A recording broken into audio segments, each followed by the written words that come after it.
চারু, পুজোর থালাটা ধরো। হ্যাঁ কাকিমণি। ওই দেখো চারু, এতগুলো বছর পরে দিদি আবার মন্দিরে এসেছে না, চারিদিকটা কেমন ঘুরে ঘুরে তাকাচ্ছে। আসলে কাকিমণি, পিসিমণি এতদিন বিদেশে ছিলেন তো পুরনো সব কথা মনে পড়ছে হয়তো। আচ্ছা শোনো না, তুমি আর্যকে নিয়ে পুজোটা শুরু করো কেমন? আমি একটু মা আর দিদিকে নিয়ে মন্দিরটা ঘুরে দেখে আসি। চলুন। হ্যাঁ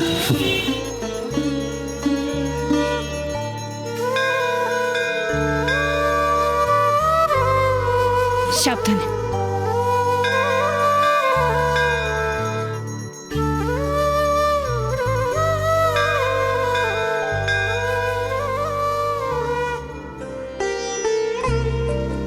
ঠাকুর মশাই, মল্লিক সুইটসের নামে পুজো দেব। তুমি মনে হয় আমাদের এই মন্দিরে প্রথম এলে, তাই না মা? হ্যাঁ, একদম ঠিক বলেছেন।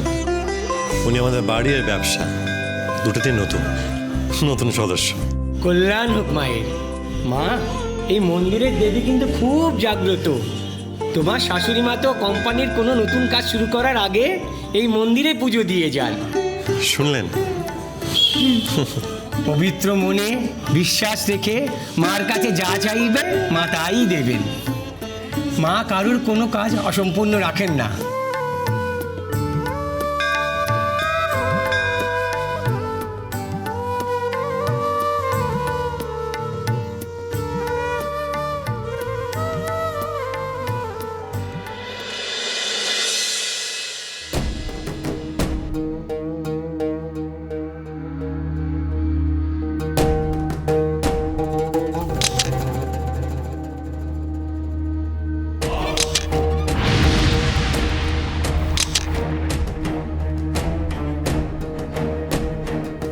উফ, কি লাগছে দেখতে!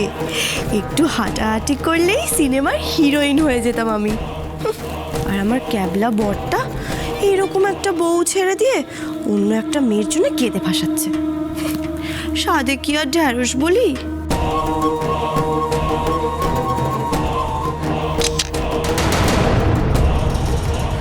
ওরে বাবা, এই বিট্টু কি হাউস তো আমাকে ঝোলাবে মনে হচ্ছে। সে কখন ফোন করেছি, বাবা সবার আসার তো সময় হয়ে গেল। তারপরে যদি এসে পৌঁছায়, ওরে বাবা রে, তারপরে আর কি হাটে হাড়ি ভাঙুক। ও বাবা, কি করবো কি করবো? ওরা যদি না আসে, আরে আমার ঢেঁড়স বরটা যদি চলে আসে, বাপরে বাপ, আমি আমি কি করব তারপর? না না, আর দেরি করা যাবে না, কিছু তো একটা করতেই হবে। ফোন করব।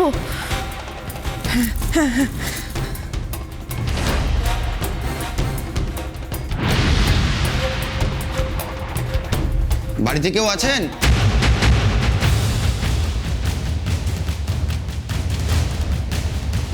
কে আপনি?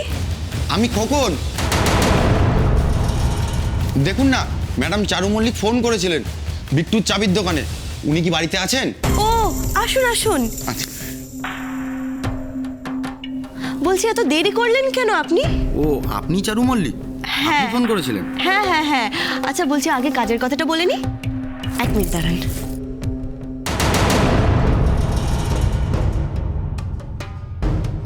এই নিন, এইটা বানাতে হবে।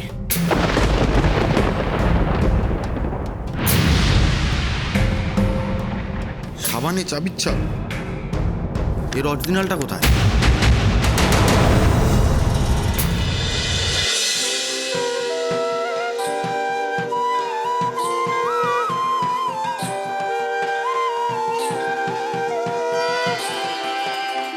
सजनी सजनी राधिकारो देखया बहु चाहिया मृदुला गमन श्यामया मृदुला गान गाहिया सजनी सजनी राधिकारो देखया बहु चाहिया।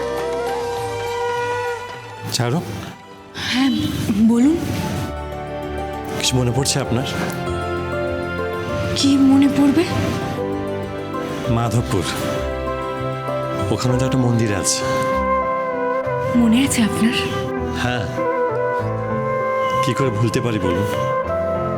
আমাদের সম্পর্কের মধ্যে তো মন্দিরের যোগ আছেই, আর তারপরে এসে পুজোর ঘন্টা, মন্ত্র, এসব শুনলেই আমার সব কিছু মনে পড়ে যায়। জানি না কোন সে আধারে খুঁজে চলেছি হারানো সুখদারা। আমিও মায়ার চাদরে শুধু তোমাকে দিচ্ছি পাহারা। রাত শেষে ভোর হবে, জানি ঠিকই দেখা হবে কোনো এক অচেনা পাড়ায়। কানে কানে রূপ কথা গায়।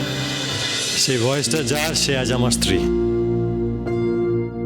জানেন তো, এখনো ভাবলে সব আমার স্বপ্নের মতো লাগে চারু। ঈশ্বর আছেন তাই তাই তো আমি আপনাকে নিজের জীবনে পেলাম, কিন্তু তারপরে তো কত ভুল বোঝাবুঝি। থাক না এসব কথা। মা যখন আমাদের মধ্যে সব ভুল বোঝাবুঝি দূর করেই দিয়েছেন, তখন আর আপনি কেন এসব নিয়ে এত ভাবছেন? চারু, আলোর দিশা পেয়ে অন্ধকারকে ভুললে যে আলোর কোনো দাম থাকে না, তাই অন্ধকারকে মনে রাখতে হয় চারু। আপনার সাথে আমার বিয়ে হওয়া, আর বিয়ের পর আমাদের কোম্পানি এত বড় উন্নতি, তাতেও আপনি সিংহভাগে আছেন। সবটা যে সত্যি, এটা ভাবতে মাঝে মাঝে আমার বিশ্বাস হয় না, জানেন। হ্যাঁ, মাধবপুরের মেয়ে আমি। সেখান থেকে কলকাতা কত দূর, আর সেই দূরত্বের কথা যদি ছেড়েও দিই, মাধবপুরের মতো একটা ছোট্ট গ্রামের একজন কবিরাজের মেয়ে, আর কলকাতা শহরে মল্লিক সুইটসের মতো বড় কোম্পানির মালিকের ছেলে, তাদের মধ্যে কতটা দূরত্ব। সেই দূরত্বের ফারাক পার করে একটা সম্পর্ক, এ তো স্বপ্ন। চারু, আপনি এসব কি বলছেন? ভালোবাসা দুটো মানুষের মানুষের সম্পর্ক, তার মধ্যে শহর, গ্রাম, ক্লাস, এসব কোত্থেকে আসে? ভালোবাসা তো আপনার, কিন্তু আপনার পরিবার যে সেই ফারাকটুকুকে গুরুত্ব না দিয়ে সম্পর্কটাকে প্রাধান্য দেবে, এমনটা তো নাও হতে পারত। চারু, আমি ভালোবাসা শিখেছি নিজের পরিবারের কাছ থেকেই। আপনি ভাবলেন কি করে যে সেই পরিবার এরকম ভাববে না? সত্যি তোমার আশীর্বাদ মা, সবটাই তোমার আশীর্বাদ। তাই এমন একজন স্বামী, এমন একটা পরিবার আমি পেলাম, যারা মানুষের মূল্য, সম্পর্কের মূল্য টাকা পয়সার হিসাব মিলিয়ে বিচার করে না। মায়ের আশীর্বাদ না থাকলে এত বড় স্বপ্ন কখনোই সম্পূর্ণ হতো না চারু।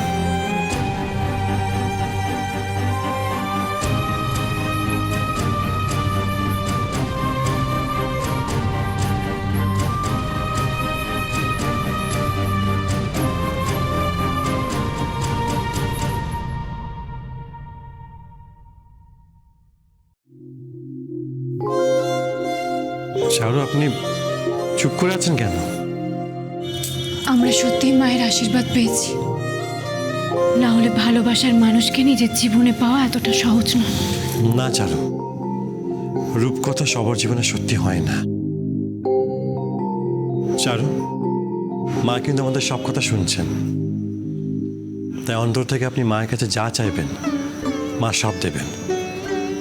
শুনেছি মা কাউকে ফেরায় না, তাই আপনার মনে যা আছে আপনি মাকে সবটা বলুন।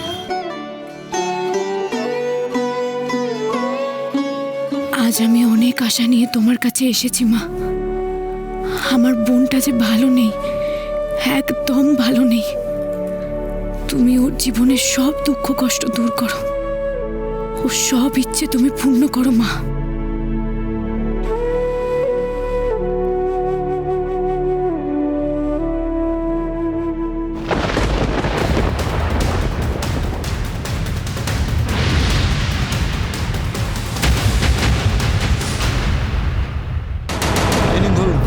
না না, আমরা এইসব কাজ করতে পারবো না।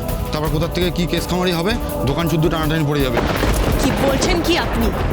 আমি এই বাড়ির বউ, আপনি কি আমায় চোর ভাবছেন না? এই মা, চিচি না না, আমি একদম না, মাফ করবেন। আসলে আমরা এই ধরনের থাক, এইটা ধরুন আর চাবিটা যেন একদম ঠিকঠাক হয়। এই চাবি তৈরি করার যন্ত্র আমাদের কাছে নেই, আমি পারবো না। দোকান খুলে বসেছেন আর যন্ত্রপাতি নেই? আপনি কি আমার সাথে ইয়ার্কি করছেন? ম্যাডাম আমি আসি। দাঁড়ান, আপনাদের কি চাই সেটা আমি ভালোভাবে জানি।